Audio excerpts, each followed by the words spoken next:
ராஜாவின் மடியில் விளையாடும் அழகு செல்ல பிள்ளை, எல்லாம் சரியாகும்.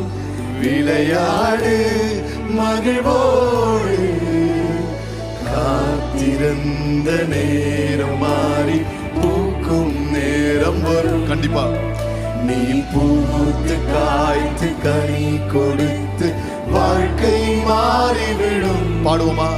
உன்னை பார்த்து நகைத்த உறவுகள் எல்லாம் மீண்டும் கூட வரும். நீ நீதியின் வாழ்க்கை வாழ்ந்தவன் என்று ஊரே பேரு சொல்லும். மனசே